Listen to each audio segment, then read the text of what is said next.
Almost 2 months ago, I made the rather provocative statement that Valve had begun testing a new game in the Half-Life universe with family members and close friends. However, a lot of people in the community misinterpreted that information, so I would like to add some context. And of course, we will discuss all the new findings and news related to HLX. But for now, while you have time, check out Skins Monkey. Use code GABEN and get up to a $5 bonus. Select a few of your current skins, pick a new one in the same price range, and exchange your old and ugly CSGO items to something new and shiny from Counter-Strike 2. Use code GABEN and buy skins much cheaper with a 30 plus 5% top-up bonus. Skins Monkey, links and my code down below. Today marks 5 years since the release of Half-Life HLX, and despite my doubts regarding recent leaks, I believe that the game may already be in good shape for Valve to start teasing some elements. I doubt that we will see a new Half-Life HLX update since most developers remember it as a nightmare and will never touch it again. And today is a Sunday, so the most you can expect is a small tweet.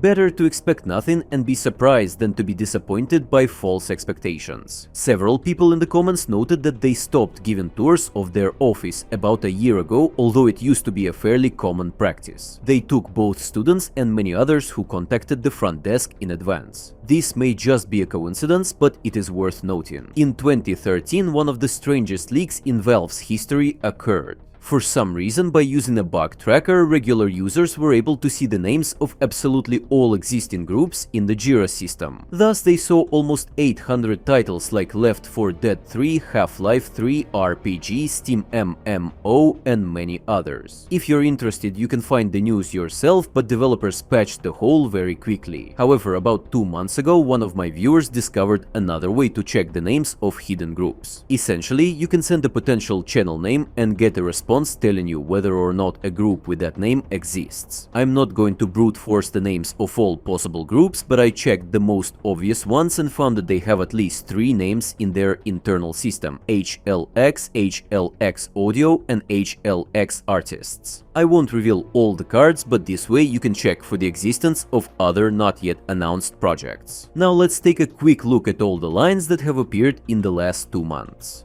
The first and one of the most important is our HLX FSR 3 minimal reactiveness, a console command to adjust the AMD's upscaling technology. Many people assume that if developers have started integrating upscaling, it means they are working on optimization, which means the release is just around the corner. But I don't really agree with that, since upscaling can be added at almost any stage of development to test for visual artifacts. If the developers are considering optimization only at the final stage of production, hoping to smooth things out with just upscaling, that would be a silly development practice, especially considering that they are not using Unreal Engine 5. Fortunately, as far as we know, the game is running on the second source, and this line appeared around the same time that Deadlock got support for DLSS 4. It's likely related to global engine updates that could affect other Valve games as well, and the mention of HLX in this console command just means that this particular project needs a specific parameter.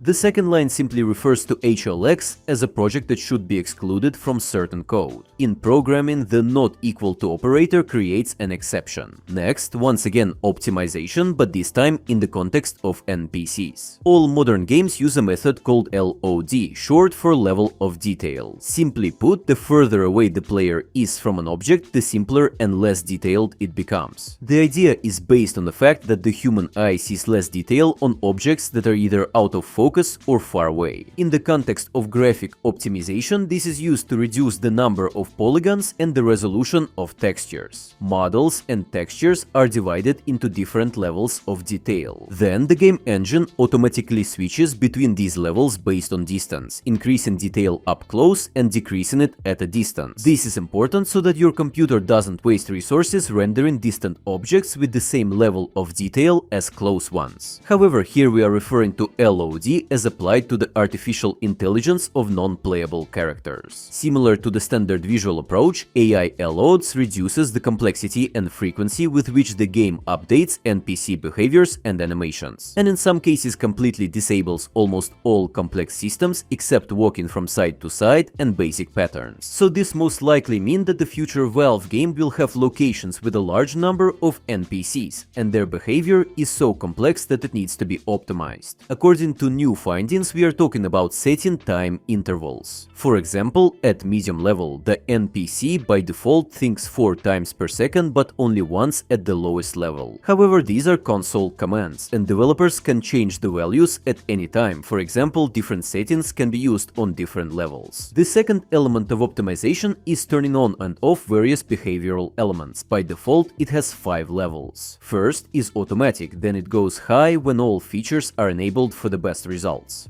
Medium, when some of them are turned off. Low, when most features are turned off. And very low, when the NPC stops making decisions and the update frequency of his thinking becomes minimal. Features include the maximum number of NPCs that can be controlled simultaneously, the feeling and sensation of being in space based on some general factors and based on what the character sees with his eyes. Interestingly, the feeling of threat from rising temperatures and burning surfaces is highlighted in a separate group. Decision-making, navigation, turning on or off more complex motion animations, following objects with the eyes or turning the head, fear or flinching due to damage or some event. If one of the NPCs is shot, he can warn the others, and the blinking animation. Similar systems can be seen in games like Assassin's Creed or Hitman. For example, in one of the story missions in Unity, there are 12,000 NPCs on the plaza at the same time, but in fact only 100 creatures within a small radius of the player are active. All the others play the role of extras waiting to come into the player's radius. Occasionally you will see a character switch between these states. But this game came out 10 years ago, and modern implementations of this optimization should be much smoother. Theoretically, this suggests that in the next Valve game we might see entire crowds of creatures in one place at the same time. For example, it would be interesting to see large groups of rebels fighting with combines or Zen creatures. In addition, deadlock files contain mentions of new types of damage from burning sound waves and newtons. In the context of the first Half-Life, sonic damage refers to waves from the hound eyes that slowly build up and then release a charge of energy. And we have already seen hound eye leaks related to HLX. Given the advanced gravity findings in HLX, it's possible that newtons here refers to damage caused by directed gravitational forces or objects affected by gravity. For example, something you throw at an enemy. Speaking of fire, it is also worth mentioning the new surface properties that determine the effect of fire and the sound the object makes when it burns. For example, the difference between burning plastic and burning wood. Well, and properties for surfaces that interact with sound.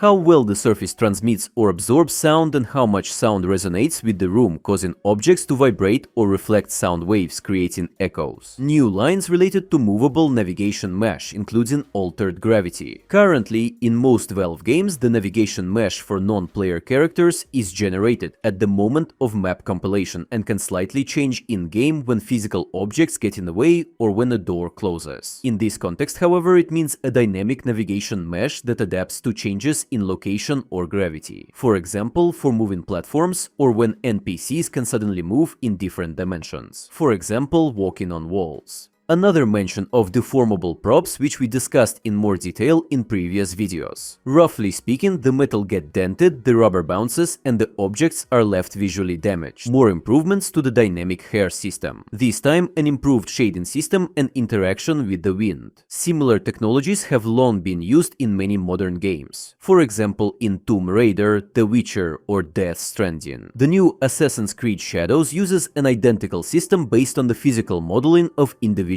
strands. Each strand is dynamically animated and interacts with its neighbors, reacting to the character's movements and the wind. Speaking of wind, there are new parameters responsible for wind strength, direction, and even noise. Interestingly, there are also some fans that create artificial air streams that can flow around objects and affect NPCs or the player. It's important to note that the jump pads in Deadlock merely resemble fans and are actually referred to as catapults in the game's tools. There is not a single entity or trigger named fan in the game files, so this is definitely for a future game. Also, new parameters for dynamic fog that can dissolve over time, and improved bloom with the dirt and glare effect on the player's screen. In one of the previous videos, we discussed a weird mention of a Zen gorilla. Its existence was casually hinted in a dialogue with Russell in Half-Life Alyx when he jokes about a zombie gorilla controlled by a head crab. A few years after the release of the VR game, tentacle particles for this zombie gorilla appeared in the source 2 files, and it is still not very clear what this creature is. However, during the 25th anniversary of the first Half-Life, the developers added a new graffiti with the face of a gorilla. Users on Reddit noticed that this graffiti was not in the original game, and as it turns out, it's just a screenshot of a model from a zoo location in Half-Life HLX. It is not very clear what the developers wanted to say with this, but the coincidence is extremely suspicious. And a few folks in the community decided to organize all the existing information about HLX into a separate visual board.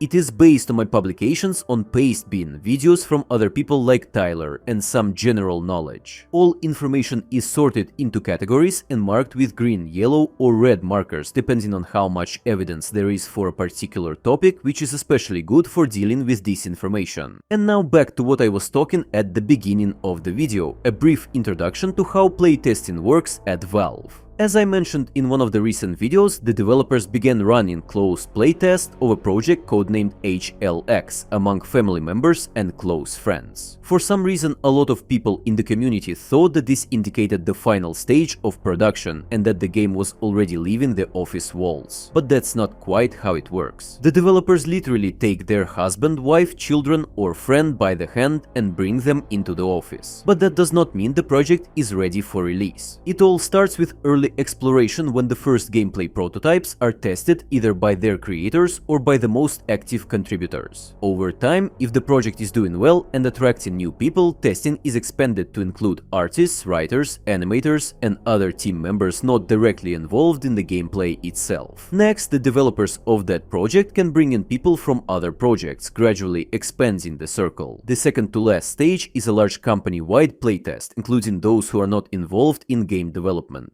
These can include security guards, people who do paperwork, front desk workers, chefs, and many others. This stage is one of the most important before moving on to the final stage, playtesting among family members and close friends. Often these stages are done closer to the summer or Christmas holidays, when it is easiest to organize huge groups of people. If games do not pass these stages and do not survive the holidays, they will most likely be either completely reworked or even cancelled. But it is important to note that the cycle is not linear, and Valve has long practiced early playtests. They can jump from the last stage to the first at any time, widening or narrowing the circle of testers. The most common example of a playtest at Valve looks like this. Developers responsible for a prototype or gameplay mechanic go into a separate room with a person who will be playtesting their work. One of the most important elements is absolute silence. The developers are not talking to the person during the test, they are not commenting on what is happening, and they are not giving hints. They just put the person in the situation with a little context and watch what they do while taking notes. After the playtest, they listen to the person, ask questions, but do not tell them what went wrong or what worked poorly. Then, after getting the feedback, they go back to fix everything, and then the second round begins. Literally every key mechanic goes through a similar cycle, and if the feedback is negative, that means it will either be scrapped or overhauled. Dozens of games have been cancelled or frozen because of this, and one of the most publicly known projects is Half-Life HLX, when during a company-wide playtest, the absolute majority said that they liked the gameplay but hated the story. So Valve took a desperate step and rebuilt the entire story from scratch using existing mechanics, locations, and assets. Or a less public example with Deadlock, which was reworked first time at the end of 2021, abandoning the Half-Life universe, and then again at the end of 2022, when they abandoned the Neon Prime universe due to bad feedback.